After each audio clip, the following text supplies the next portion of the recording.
Hola, les saludo con la paz del Señor. ¿Cómo están? Espero que súper bien. Estamos de vuelta con la programación del estudio La Carta a los Romanos, escrita por apóstol Pablo. Y estamos en la parte 5. Para dar continuidad a nuestra actividad, querido Pastor Osvaldo, les saludo con la paz del Señor. ¿Cómo estás? Muy bien, Pastora Marcia.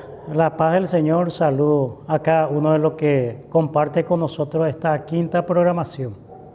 Y qué gusto, ¿verdad? Que ya llegamos en la quinta programación, pero aún seguimos en el primer capítulo y con temas extraordinariamente importantísimos para nuestra edificación. Sí, la verdad que eh, recibimos bastante respuesta de gente conocida, amigas y también de otras iglesias que nos dan sus augurios y sus saludos por respecto a este tema de Romanos. Saludos a todos los hermanos que están adheriendo a estos estudios, también llevando a las iglesias del interior, ¿verdad, pastor? Sí, el objetivo principal es esa, pastor, es ese, que en la iglesia nuestra, que generalmente no tiene muchos recursos básicos para un estudio más bien académico, algo de un biblismo, de una corriente teológica, y no olvidar que el Paraguay se habla mucho el guaraní.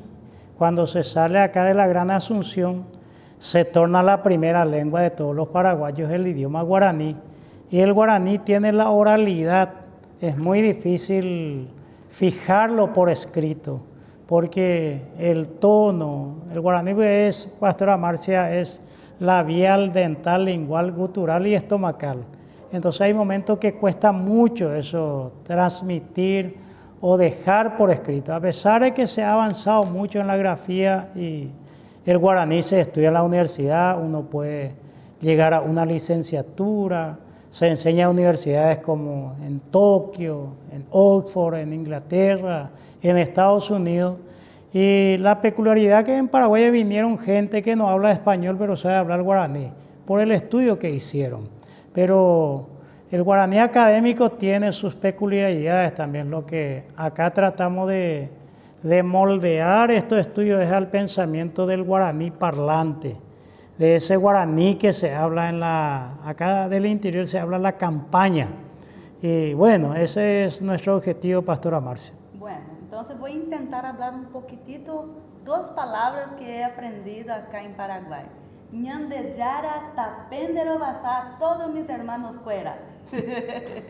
¿Está bien? Sí, está muy bien. Aleluya. Que Dios les bendiga a todos los hermanos. Amén. Bueno, entonces vamos a seguir con nuestro estudio, recordando que en la parte 4 de nuestro estudio estuvimos hablando dentro de los versículos del capítulo 1, versículos 17, 18 y 19. Voy a estar volviendo a leerlo para ratificar algunas preguntas que nosotros hicimos, para hacer un recuerdo y arrancar con lo que viene.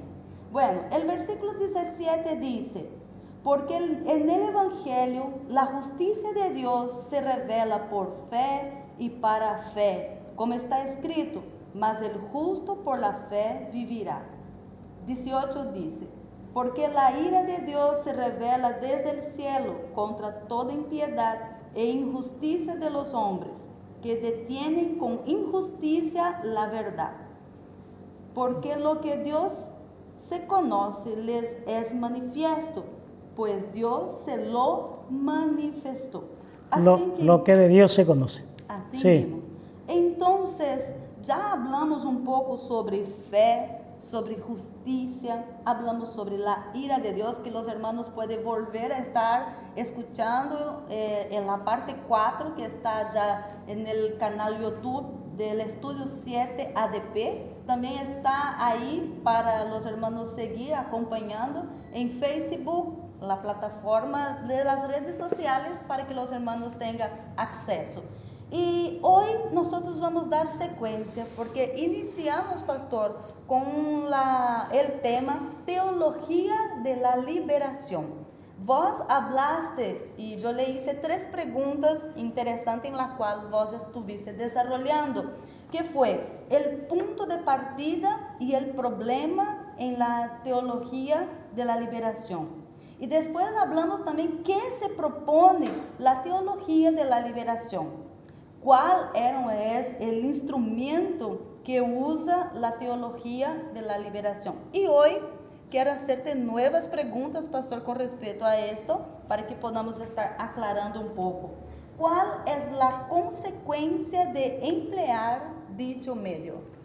Pues bien, pastora Marcia, nosotros hicimos tal vez lo que es un recuento de la teología de la liberación. Hoy día, como dice José Martí, aquel poeta y político cubano, que nuestro vino puede tener sabor, puede saber, dice él, al banano, pero al final de cuentas es nuestro vino.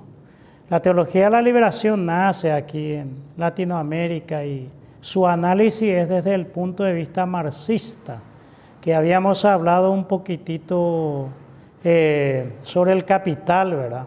Entonces los libros que ellos usan. Hablamos del Bogotazo, hablamos un poquitito de Camilo Torres, el ELN, y vinimos hilando el pensamiento. El contrapeso del marxismo siempre va a ser el liberalismo capitalista, contra el cual justamente se revela la teología de la liberación. Y la consecuencia que ellos quieren superar y quieren destituir porque acusan como el primer móvil motor a ese capitalismo liberal o a ese liberal capitalismo a Estados Unidos. Ellos creen que de ahí viene todo el sistema de opresión y que el gran opresor, como fue el faraón de Egipto sobre el pueblo de Israel, es Norteamérica. Y las consecuencias de ello está el versículo 18. Ellos dicen, porque la ira de Dios se lleva contra toda impiedad e injusticia de los hombres, que detienen con injusticia la verdad. Ellos creen que la consecuencia de quitar eso que detiene la justicia de Dios o la injusticia con el cual detienen, porque el paraíso utópico de Milton, por decirlo una obra, generalmente los de la teología de la liberación no se equivocan por la lógica de su razonamiento, sino el punto de partida del cual emerge pastora Marcia. Nosotros no hacemos todavía juicio de valor, pero solamente estamos describiendo básicamente la teología de la liberación. Y aquí quiero hacer un paréntesis. Lastimosamente en nuestro mundo evangélico, yo había citado a 2 presidentes guatemaltecos, que era Elías Serrano y el general Ríos Montt. En nuestro seminario, por ejemplo, no está la materia desarrollada de teología política. Nos cuesta mucho, entonces somos incipientes. Nosotros los pentecostales somos buenos para salir a hacer una campaña evangelística, a gritarle al mundo que no hay otra alternativa mejor que Jesucristo. Y lo hacemos bien en los lugares pobres, en los lugares marginales, pero justamente la teología de la liberación nace también en ese contexto. Ahí tiene su justificativo. El problema es cómo ellos miran la salvación y cómo nosotros. Ahora, la parte crítica que voy a hablar, pastora Marcia, es que al evangélico le cuesta hacer manifestaciones políticas, porque justamente el fundamentalismo que se establece desde 1925 en todos nuestros estatutos sociales, que dice esto creemos, y empieza a describir y fuera eso no importa lo que venga, entonces casi un dogma de fe del mundo evangélico de la década del 80 y 90 es que un cristiano no se mete en política. Tenemos que entender que Latinoamérica está inmerso en ese tiempo, en la gran conjugación de los grandes poderes del mundo, la guerra sucia y la guerra fría, Estados Unidos y la Unión Soviética. Hasta que cayó, ¿verdad?, el muro de Berlín, cayó la Unión Soviética, en fin, mucha gente pensaron que el comunismo, el socialismo iba a morir, pero no murió, sino que se mutó. Y ahora nace en nuestra América una teología que tiene muchos representantes. Sus libros en sí no son malos, Pastora Marcia. El análisis que hacen de la realidad social política es muy importante, pero la dificultad está en ese que usted dice, cuál es la consecuencia de emplear dicho medio. Porque si no hay diálogo y no se puede destituir a los faraones, a los césares, a los zares, a los presidentes, a los dictadores que están en la cumbre de la pirámide, entonces se tiene que hacer la famosa revolución, la idea revolucionaria, la Cuba revolucionaria. Ahora mismo con esta historia de Venezuela y Latinoamérica, que casi la mayoría de los pueblos, Chile mismo hace poco, ¿verdad?, en donde la izquierda, por decirlo así, va generando el alcance del poder y las consecuencias siempre se mira cuando se hace un análisis de cada país en el cual están ellos. Ah, ok. ¿Y qué solución propone la teología de la liberación según tu punto de vista? Bueno, más bien el punto de vista de ellos, ¿verdad? Yo solo lo describo. Ellos dicen que hay que quitar esa injusticia, ese poder que está en un grupo minoritario. Ellos van a acusar desde la teología, por ejemplo, por citar el Paraguay, donde conozco mejor mi realidad social, que está en manos de 10 familias, casi el 80% de la tierra del Paraguay, por ejemplo. Y ellos dicen que eso lo hicieron a través del Estado. Y de ahí empiezan a hablar de la tierra improductiva, por ejemplo. Entonces, si el Estado tuviera ese Estado y confinara esos bienes, porque lo que atacan es la propiedad privada, la libertad también. Entonces, por eso que es bueno mirar el contrapeso, que en algún momento sería bueno, no sé, todo un tema, hablar un poco de teología política y hablar un poco del liberalismo, qué dice en contrapeso a eso. Pero como el liberalismo es el que comanda, ellos dicen que ellos tienen que quitar todos esos bienes mal habidos y redistribuirlo al pueblo. Por eso que suena bien la Argentina, lastimosamente con la devaluación del peso, porque acaba premiando al que no produce, al que no trabaja. Y es lógico que si en tu casa solo una persona trabaja y las demás están derrochando, tarde o temprano vamos a caer en un desfalco. Y no solamente eso, sino que nuestro gasto supera nuestra entrada, entonces va a ser muy complicado. Por eso que el principio de la economía dice que hay que producir de acuerdo a nuestra capacidad y gastar o consumir de acuerdo a nuestra necesidad. Que haya ese equilibrio, que cuando llegues a fin de mes te sobre un poco. Pero acá es donde dice la teología de la liberación, que ese sueldo paupérrimo que te da tu patrón, tu jefe, el dueño del capital, te paga un salario paupérrimo y él se lleva la mayor parte de la tajada sin trabajar. Entonces esas son las consecuencias, son una forma totalmente distinta y diferente de mirar el mundo. Lo mira desde los ojos de Karl Marx, el manifiesto comunista, el Capital que escribió Karl Marx. Entiendo. ¿Y quién es el agente de la liberación? Y como ellos tienen su caldo de cultivo, la gente de la liberación son los pobres.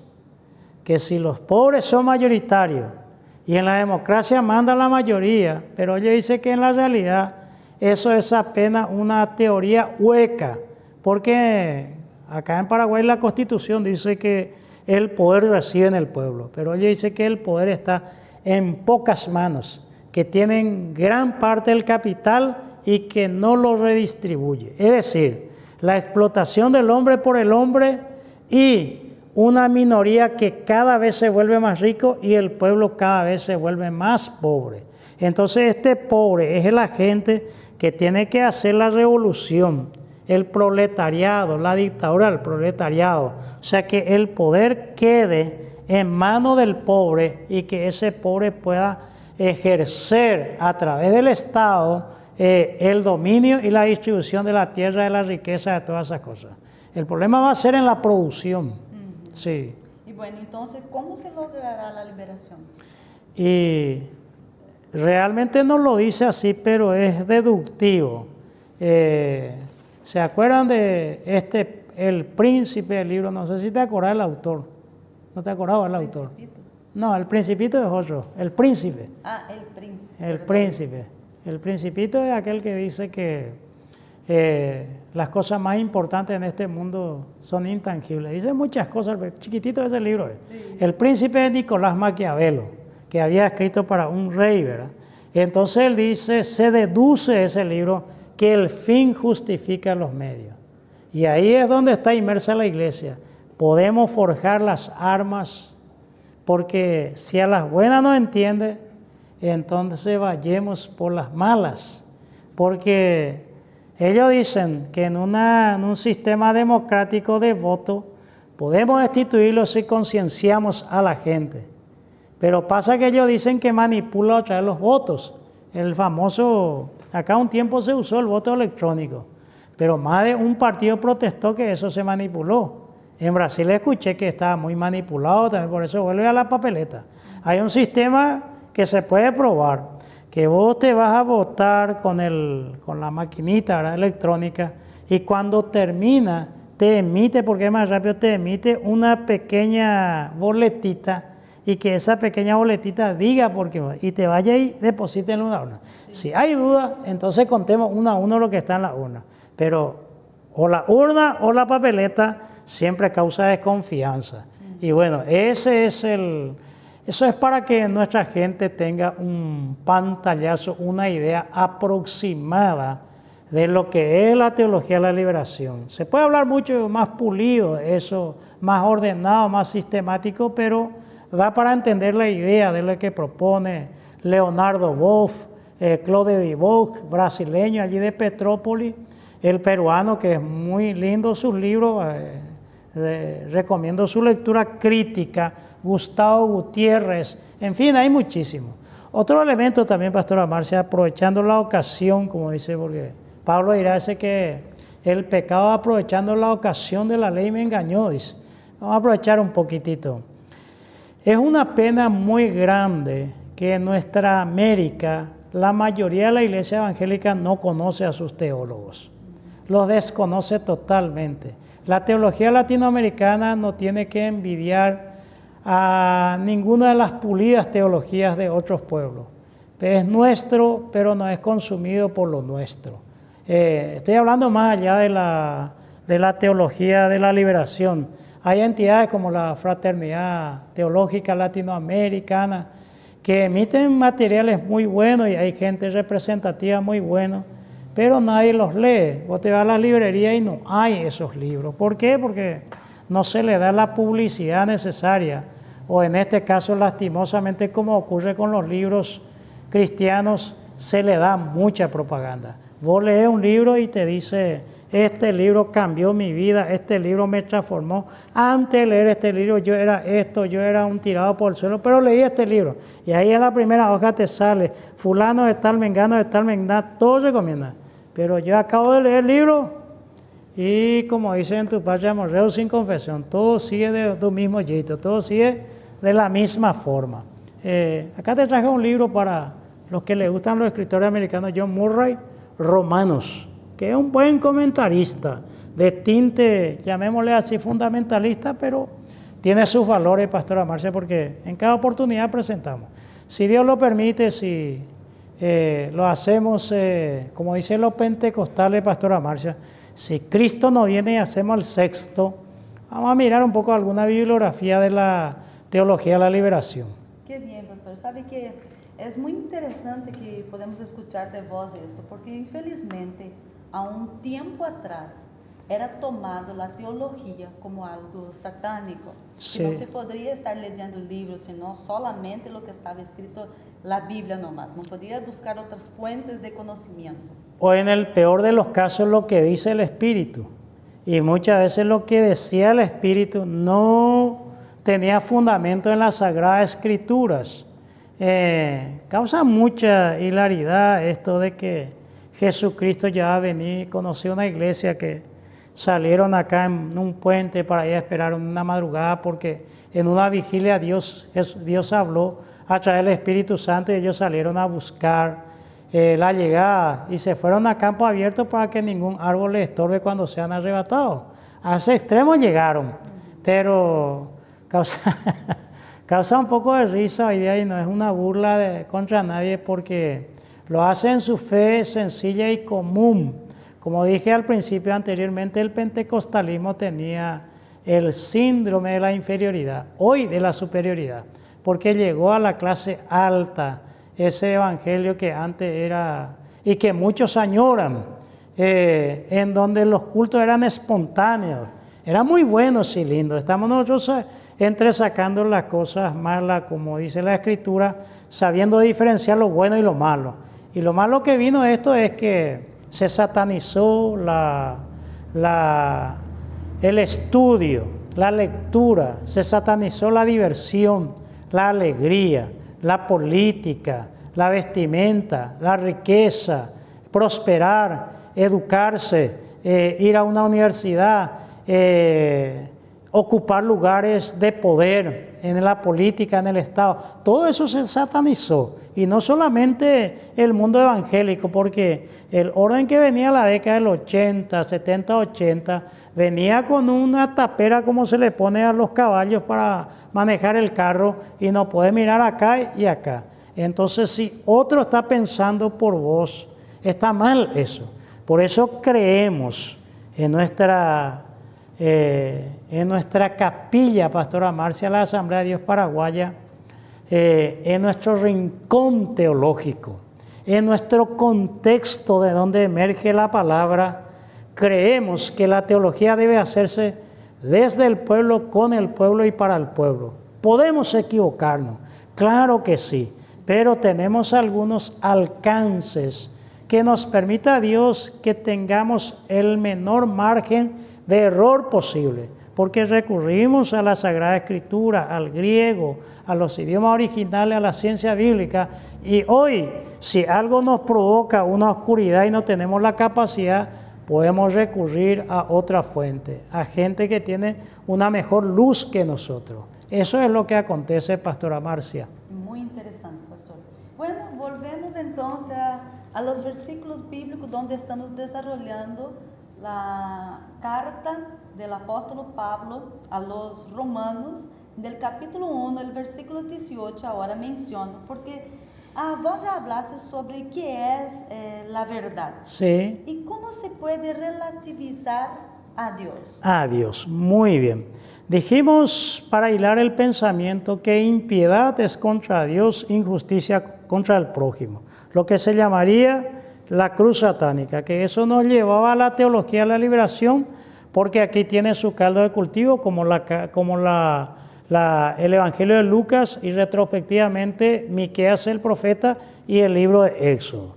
Porque acá en lo que leemos en Romanos, el versículo 18 dice, porque la ira de Dios se revela desde el cielo contra toda impiedad e injusticia, de los hombres que detienen con injusticia la verdad de Dios.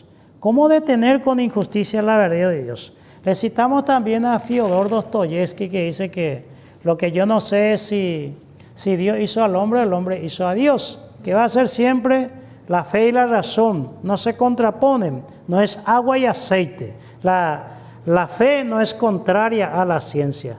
¿Por qué? Porque al relativizar a Dios, como dice aquí, que detienen con injusticia la verdad, ¿cómo se relativiza a Dios descartando a Dios de su categoría? Porque de repente yo quiero entender todo de Dios.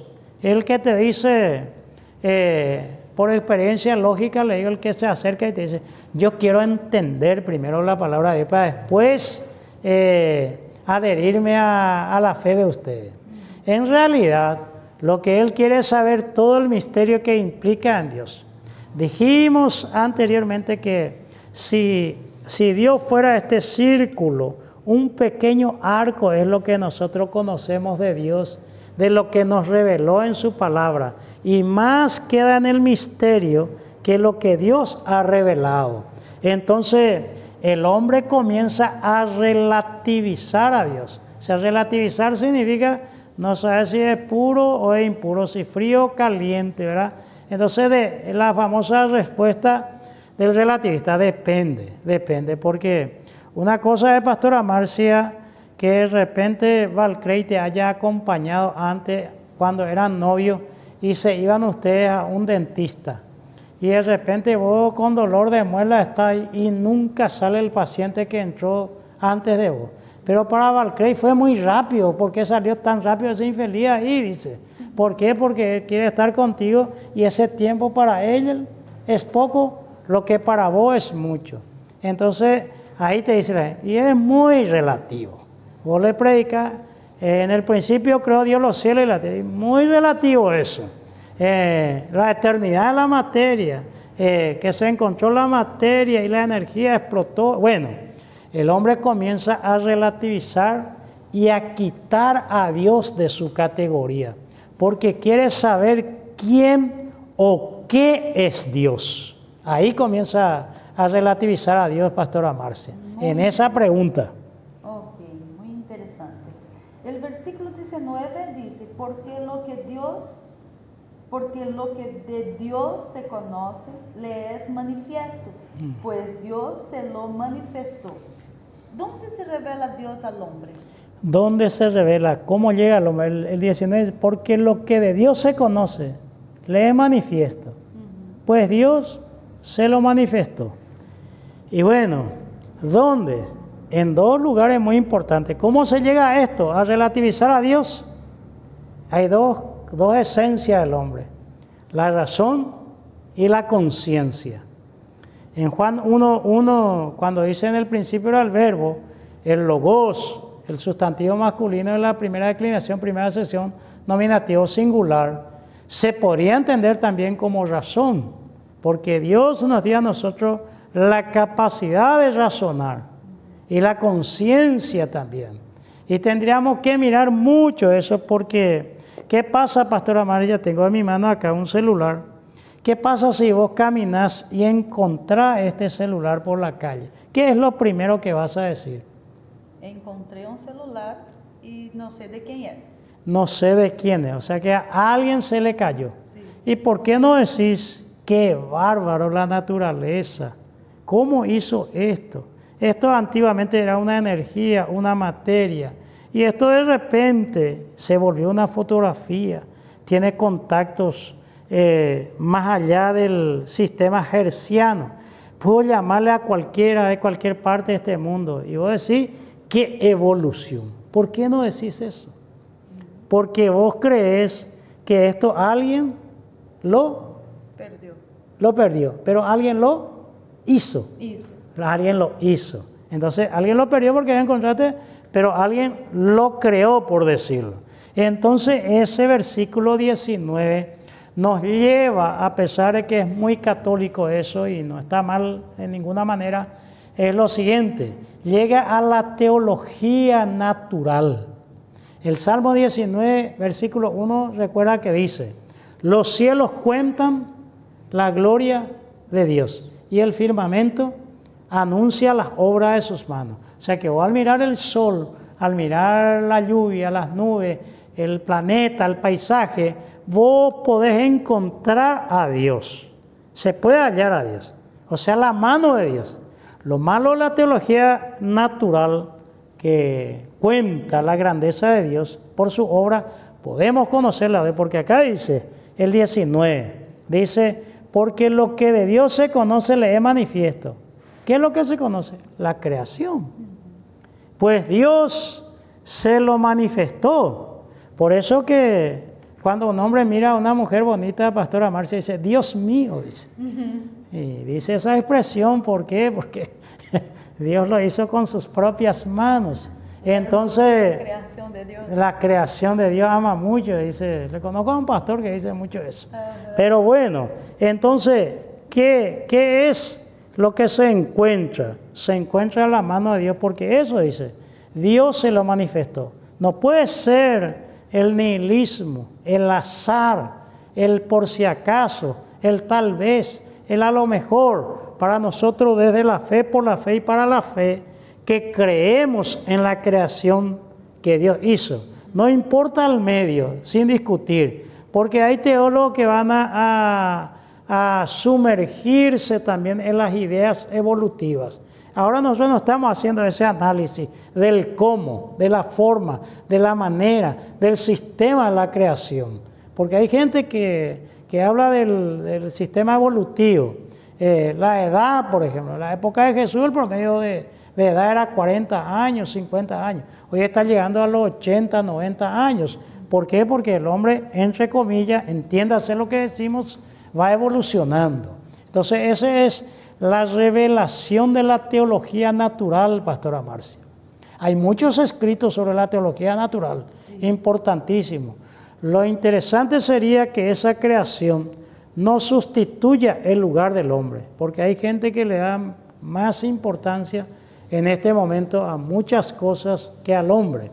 El hombre no puede ser destructor de la naturaleza, como dice, creo que Thomas Hobbes, hominis lupus homini.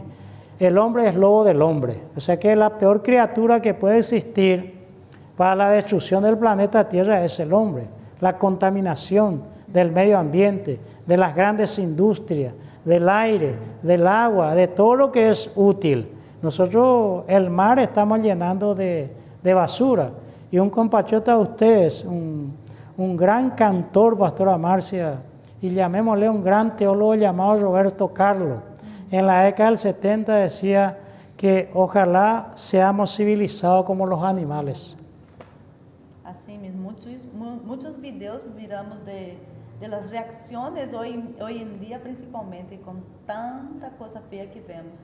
Los animales a veces se revelan más amorosos que los seres humanos. Sí, y la propia naturaleza, los tsunamis, los terremotos, un montón de cosas, no viene por el azar. Hay los desastres naturales, pero hay más desastres provocados. El calentamiento global de la Tierra que habla mucha gente, se tendría que analizar bien. El desglose de los polos, que es el desprendimiento del hielo que va creciendo al derretirse, el mar crece, porque recordemos que más del 70% de nuestro planeta Tierra es agua, que es el líquido vital. Y gracias a Dios que Dios le puso sal al mar, porque la sal hace que toda la podredumbre que se tira allí pueda de una forma subsanar eso, Pastora Marcia. Y después culpan a Dios. Sí, al final hace Dios el culpable. Es fácil culpar al otro, ¿verdad? Sí, es muy fácil. Muy bien, pastor. Qué hermoso el versículo 19. Y estamos en el sistema de desarrollar versículo por versículo. Sí. Y vamos para el 20 y voy a leer. Porque las cosas invisibles de Él, su eterno poder y deidad, se hacen claramente visibles desde la creación del mundo, siendo entendidas por medio de las cosas hechas, de modo que no tienen excusa. La pregunta, pastor, es, ¿qué cosa se puede hallar de Dios? Dice las cosas invisibles porque creo que el programa anterior, todo lo que el hombre ve acaba dominando. Es su curiosidad incipiente. El hombre quiere tocar, Marcia, quiere ver, quiere alcanzar. Un día dice, vamos a llegar a la luna. John Fitzgerald Kennedy prometió en su campaña que antes del 70 llegaría, y llegaron. Hay críticas de eso que no entramos, pero el hombre ha hecho muchas cosas. Un animal que dio vuelta al espacio terrestre fue una perra, Laika, de Rusia. En fin, el hombre va a dominar todo lo que ve, pero por eso el Dios acá dice, el 19, las cosas invisibles de Él. A Dios no le vemos, no podemos, ¿con qué vamos a igualarle? Pero hay algo que vemos de Él. Si dijimos que encontraste este celular, acuérdate que es ficción, eso no vaya a tomarlo en serio, pastora. Ya casi cambié ya. Entonces, lo que encontraste en la creación, que hay una mano, las 5 vías de Aristóteles o de Santo Tomás de Aquino, que tuvo con ellos. Entonces, dice acá que va a encontrar poder y deidad. O sea que nadie puede tener ese poder para hacer el sol, las estrellas, la luna, los planetas. el planeta Tierra, la complejidad, un átomo, el misterio del mundo invisible, bueno, hay muchísimas cosas. Los médicos al estudiar el cuerpo humano dicen, alguien muy grande y capaz, una mente superior, que todo tiene sentido, como dicen en la química, todo tiene su razón de ser en este vasto universo. Las uñas, ¿por qué crecen? El pelo, el que protege, la contextura de la oreja para escuchar, para que no entre agua, el ojo. Bueno, hay alguien que pensó mucho más que nosotros. O sea, alguien poderoso hizo eso. Para que miremos el animal, cualquier cosa, cualquier espécimen, todo ello sí partimos desde la base de la creación. Entonces encontramos poder y deidad. O sea que tiene que ser Dios únicamente para haber llegado a esto. Hasta ahora dice que nadie inventó una máquina que pueda hacer todo lo que la mano del hombre hace. Porque todo lo que existe acá, todo lo que vemos, la mano del hombre intervino. Pero más que esto, que la complejidad de esto, o un reloj como esto, el reloj del universo, que todos los días sale el sol a cierta hora, es con exactitud, vemos ahí la deidad de Dios. ¿Por qué? Porque el ídolo, pastora Marcia, es la extensión del hombre. El hombre quiere alcanzarle a Dios, porque cualquier ídolo, el hombre acaba adorándose a sí mismo. La ciencia. ¿Por qué mucha gente dice que no van de la mano? Porque antiguamente tenían miedo nuestros pastores que si un joven va a estudiar a la universidad va a volverse ateo, va a virarse, como dicen en portugués, que se va a transformar en una persona ya no de fe. Hay gente que adora una cierta moneda, la moneda única, la política, ciertas corrientes, y otros como, no quiero entrar mucho, pero como Hitler, la raza aria, que escribió un libro que se llama Mein Kampf, Mi lucha. Él atacó mucho el Tratado de Versalles de 1919. Él dijo que Alemania llegó a pactar con el diablo. Un dólar llegó a valer 4,5 billones de marco alemán, pastora Marcia. 4 billones, 4.000 millones y más 500.000 millones de marcos alemanes, $1 americano. Y Hitler se reveló. Después él, con Mein Kampf, acusó a los judíos como los causantes de eso y con eso justificó la muerte hacia ellos. Y lastimosamente usó un libro que escribió Martín Lutero contra los judíos, porque era antisemita también. Entonces, hay gente que va adorando porque para él era la raza aria. O sea que el hombre se proyecta hacia el ídolo porque al ídolo puede manipular, puede manejar. Es como dijimos que la historia es como una ciega que lo victorioso lleva a donde quiere, pero Dios no. Por eso Bar le llama el totalmente otro. Si vos me decís que es Dios, dudaría mucho en responderte. ¿Quién es Dios? Intentaría. Dios es el ser supremo, poderoso, todos los atributos, que motivado por amor crea, ordena y sustenta todas las cosas. Es un intento de definición, pero esa definición queda todavía mucha tinta en el bolígrafo, en el lapicero, en el esfero, en el virome, como le decimos acá en Paraguay, que todavía queda mucho por definir a Dios. Dios es lo indefinible. Entonces, a eso apunta todo eso, pastora Marcia. Pastor, vos hablaste del ídolo, pero ¿qué es un ídolo? Y el ídolo es llamémosle así, la proyección del hombre. Dijimos que en la razón y en la conciencia el hombre decide no darle a Dios su poder y su deidad. Entonces el hombre se proyecta hacia él. El ídolo siempre es la proyección del hombre, es un poquito más del yo. Ese es el ídolo. No la idea, ¿verdad?, de que es una imagen nomás, porque a veces nos quedamos en una imagen. Y sí, porque, como decimos, el ídolo puede ser una moneda. Hay gente que... Un hijo, como se toma por Abraham, ¿verdad? Ídolos pueden ser muchas cosas. O sea, todo aquel que ocupe el lugar de Dios, todo aquel que te haga perder el sentido y la trayectoria de una vida espiritual hacia el propósito de Dios, siempre va a ser un ídolo. El ídolo distorsiona la verdad de Dios, porque el ídolo lo hace el hombre. El ídolo no viene de Dios. Es como Aarón cuando quedó al monte Sinaí. La presencia del Sinaí, pastora Marcia, va del 19:3 de Éxodo hasta Número capítulo 10, versículo 10.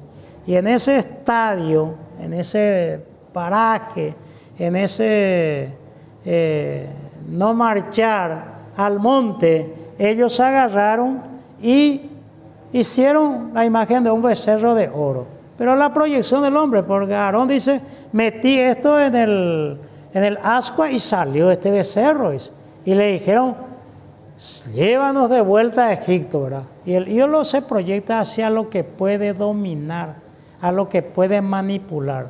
Dios en ese entendido no está enjaulado a la burbuja teológica o denominacional de ninguna institución, porque alguien querría enclaustrar a Dios y decir, Dios está aquí, Dios es de este lugar.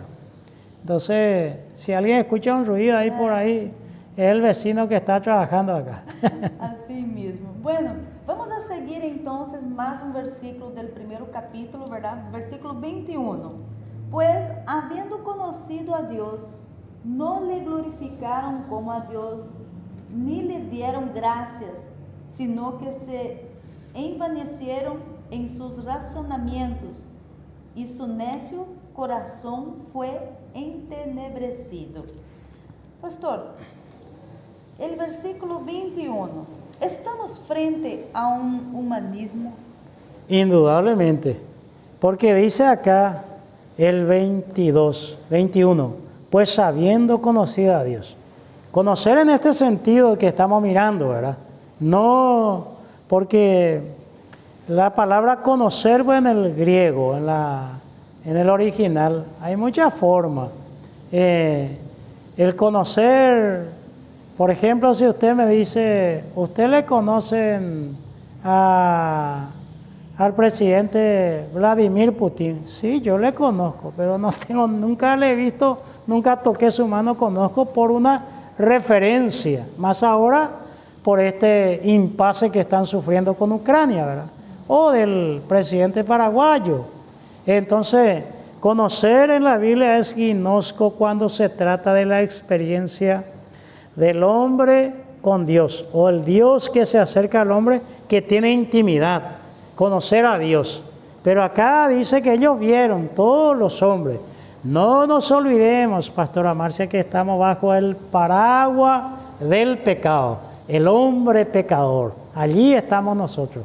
Debajo está, a quien le estamos mirando es al hombre pecador, que tiene su razonamiento, que tiene su conciencia, que puede contemplar el poder y la deidad de Dios.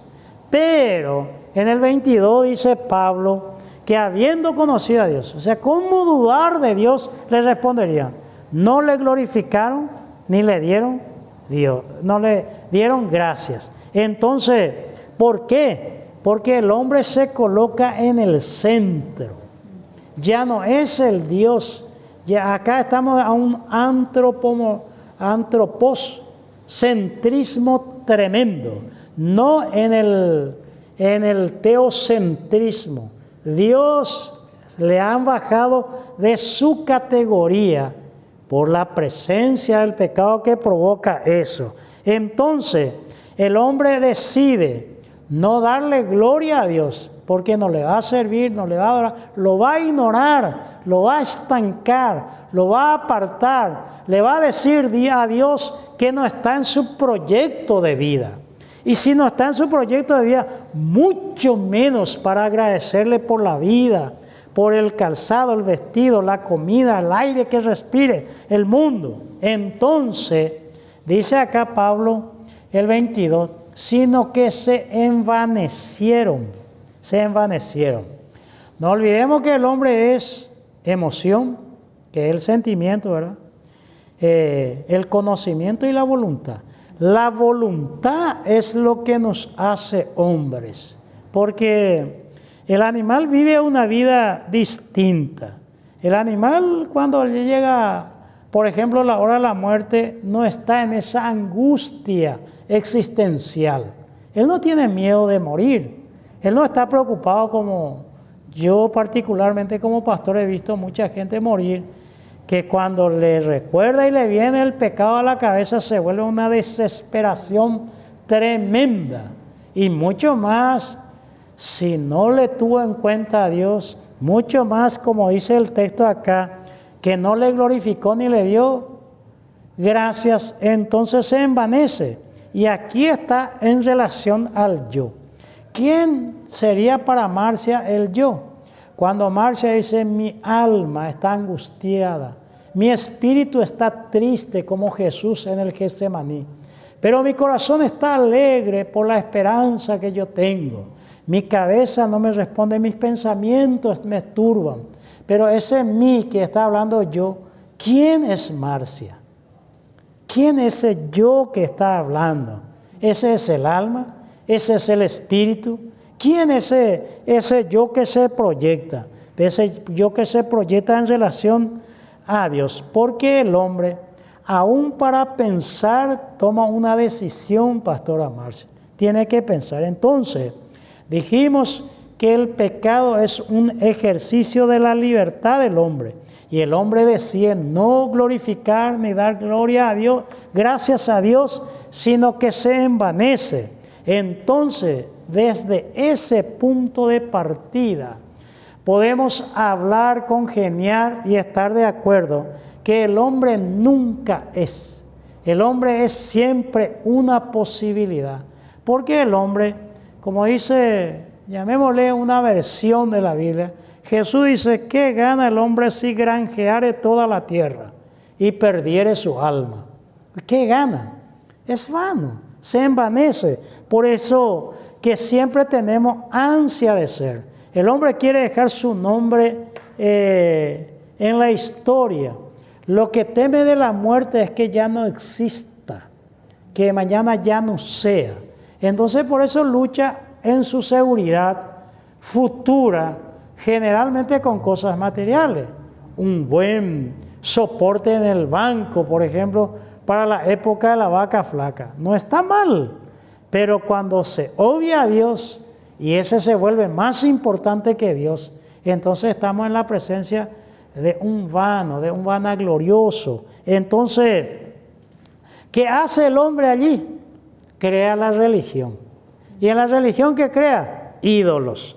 ¿Por qué? Porque con el ídolo el hombre captura a través de la magia el poder y la divinidad de ese ídolo. O sea que hay un brujo, hay un medio, hay una persona favorita, hay alguien que tiene el secreto y él te está como intermediario haciendo todo lo de Dios. Y ese es el engaño. Y nosotros entendemos desde la Biblia que Dios se acercó al hombre y vino a cada uno de nosotros. Antiguamente la fe pentecostal decía, la salvación es personal e individual. Ni tu papá, ni tu mamá, ni tu abuela, ni nadie podrá salvarte a excepción de Jesucristo. Bueno, como mensaje evangelístico vale la pena, pero eso hizo obviar lo que Dietrich Bonhoeffer llama vida en comunidad, que nos causó cierta irresponsabilidad hacia nuestros seres. ¿Qué es lo que hacíamos? Nos aislamos porque mi mamá es de tal religión, mi mamá es una bruja, mi mamá es católica, mi mamá es testigo de Jehová, mi mamá es mormón, mi mamá es espiritista, mi mamá no cree nada, entonces me aleja. Sin embargo, nadie puede tener zona de influencia en una persona distante. Gritar de lejos no ayuda a nada. Entonces, el ídolo, Pastora Marcia, como preguntaste, puede ser el trabajo. Hay gente que vive solo para el trabajo, esclavo del trabajo. Lo que hay que encontrar es la razón para vivir. ¿Por qué vives?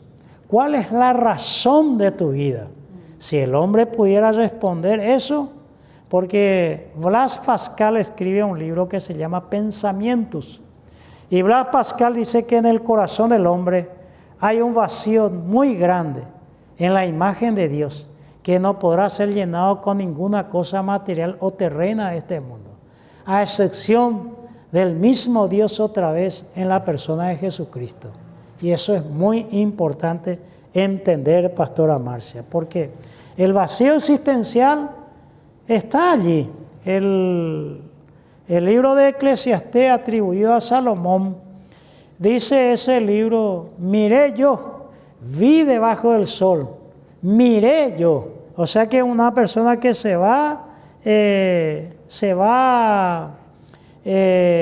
observando y llamándole la atención, hasta llegar al punto de decir que los muertos nada saben.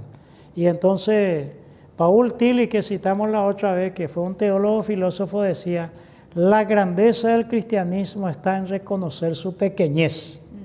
Bueno, más se habla, Pastora Marcia. Está muy bien, sí. Muy bien. Nos falta todavía casi 9 minutos más o menos, Pastora Marcia. Sí, vamos a llegar a un punto que podamos dejar ahí para que la gente pueda después añorar que vuelva a escucharnos, ¿verdad? Sí. Porque acá también hay una pregunta interesante de todo lo que vos estás diciendo. ¿Cómo ser libre? ¿Cómo ser libre? Sí. Y la libertad viene de Cristo. Si el Hijo os libertare, seréis verdaderamente libres. Ya habíamos hablado nosotros que esa libertad no sea solo del pecado, también la libertad de la ignorancia. Eso también se debe luchar, se debe trabajar. ¿Cómo saber la voluntad de Dios? Justamente cuando lleguemos ahí, está lejos todavía, Pastora Marcia, el capítulo 12. No os conforméis a este siglo, sino renovaos o transformaos por medio de la renovación de vuestro entendimiento, para que comprobéis cuál sea la buena voluntad, santa y agradable. ¿Cómo saber la voluntad de Dios en la ignorancia? Porque alguien podía tacharnos, pero ustedes no parecen pentecostales. El pentecostal, el Espíritu todo lo da. ¿Por qué hay que recurrir a la ciencia, al conocimiento, al estudio? Porque la Biblia mismo nos dice, porque el envanecimiento, como se envanece el hombre, llega por dos caminos. Dijimos en la razón. ¿Cómo en la razón? Porque llega un momento que el hombre dice que no necesita de nadie, de la iglesia, en función de mi ego, de mi capacidad. Entonces el corazón se entenebrece y se hace necio. Es decir, en común palabra de los pentecostales, se endurece a las cosas de Dios. Entonces Dios está creando al hombre nuevo, al nuevo hombre en cada momento. Y el hombre siempre es una posibilidad. O si no, este programa no tendría ninguna razón de ser si el hombre ya fuera completo y ya no tendría nada que hacer. Arrancando de ahí, ¿qué es el hombre? ¿Qué es el hombre? Dijimos, el hombre es la voluntad, el sentimiento, que son las emociones, y por sobre todas las cosas nosotros nos proyectamos una cosa: conocimiento, emoción, voluntad. La voluntad es lo que nos hace. ¿Qué es el hombre? Para que te acuerdes de él, dice la Biblia. Definir la antropología es una buenísima pregunta del hombre. El hombre es el ser creado por Dios para que le adore y le dé gracia y le sirva, y servirle a Dios sea útil hacia el prójimo. El hombre es la criatura creadora de Dios, porque tiene esa capacidad según el Génesis 1. Entonces el hombre podíamos definirlo de muchas maneras. Hay estudios, porque todo estudia al hombre: el derecho, las ciencias sociales, la antropología, la sociología, la psicología, la psiquiatría, todo estudia al hombre. El hombre es el centro de estudio, por decirlo de esa manera. Te hice esa pregunta porque viste que en el versículo 22, sí. 23, 24 para adelante, ¿verdad? Nosotros vamos a leer el 22, dice: profesando ser sabio, se hicieron necios. Sí. Entonces pregunto, qué es el hombre, ¿verdad? Una criatura hermosa de Dios, pero acá se refiere que se hicieron necios. Necios. Entonces la pregunta es, ¿cómo se hizo necio? Y se hizo necio o tonto, por decirlo aquí en nuestra esfera, sencillamente porque termina diciendo que no le dio gloria a Dios ni le da gracia por causa del pecado. Es decir, que el hombre decide perseverar en su ídolo, el pecado, porque ahí se siente cómodo. Llega un poquito nuestro horario, Pastora Marcia, y pastora. Qué penita. qué pena, ¿verdad? Da Pero gusto hablar de las cosas de Dios, está muy interesante el vendrá el estudio. sexto hablando del hombre, que es número del hombre, el 666 diría. Entonces, ¿por qué no nos quedamos aquí y agradecer a cada uno aquí de las personas que nos oye, que compartimos con ellos esta palabra y que sea de utilidad a nuestros pastores?